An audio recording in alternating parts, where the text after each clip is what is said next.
بسم اللہ الرحمن الرحیم۔ اور اگر معبود برحق ان کی خواہشوں پر چلنے لگے تو آسمان اور زمین اور جو ان میں ہے سب درہم برہم ہو جائیں، بلکہ ہم نے ان کے پاس ان کی نصیحت کی کتاب پہنچا دی ہے اور یہ اپنی کتاب نصیحت سے منہ پھیر رہے ہیں۔ کیا تم ان سے تبلیغ کے صلے میں کچھ مال مانگتے ہو؟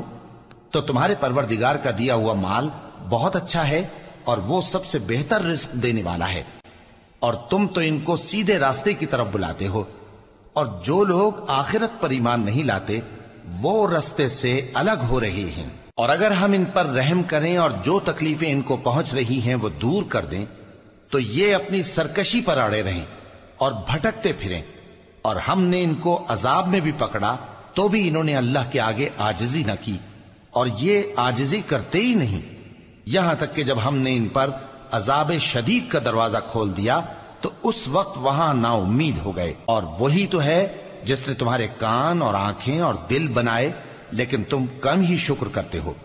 اور وہی تو ہے جس نے تم کو زمین میں پیدا کیا اور اسی کی طرف تم سب جمع ہو کر جاؤ گے۔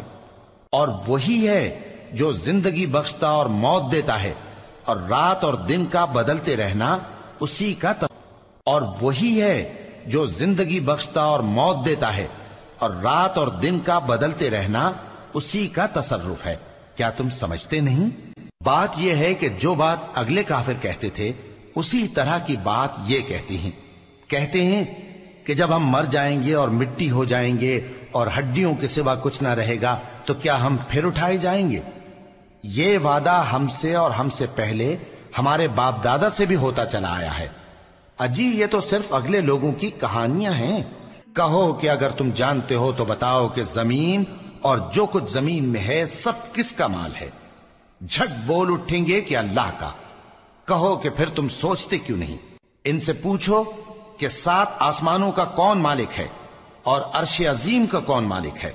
بے ساختہ کہہ دیں گے کہ یہ چیزیں اللہ ہی کی ہیں۔ کہو کہ پھر تم ڈرتے کیوں نہیں؟ کہو کہ اگر تم جانتے ہو تو بتاؤ کہ وہ کون ہے جس کے ہاتھ میں ہر چیز کی بادشاہی ہے اور وہ پناہ دیتا ہے اور اس کے مقابل کوئی کسی کو پناہ نہیں دے سکتا؟ فوراً کہہ دیں گے کہ ایسی بادشاہی تو اللہ ہی کی ہے۔ کہو کہ پھر تم پر جادو کہاں سے پڑ جاتا ہے؟ بات یہ ہے کہ ہم نے ان کے پاس حق پہنچا دیا ہے، اور یہ جو بت پرستی کیے جاتے ہیں بے شک جھوٹے ہیں۔ اللہ نے نہ تو کسی کو اپنا بیٹا بنایا ہے اور نہ اس کے ساتھ کوئی اور معبود ہے۔ ایسا ہوتا تو ہر معبود اپنی اپنی مخلوقات کو لے کر چل دیتا اور ایک دوسرے پر چڑھ دوڑتا۔ یہ لوگ جو کچھ اللہ کے بارے میں بیان کرتے ہیں اللہ اس سے پاک ہے، وہ پوشیدہ اور ظاہر کو جانتا ہے، اور مشرک جو اس کے ساتھ شریک ٹھہراتے ہیں اس کی شان اس سے بلند ہے۔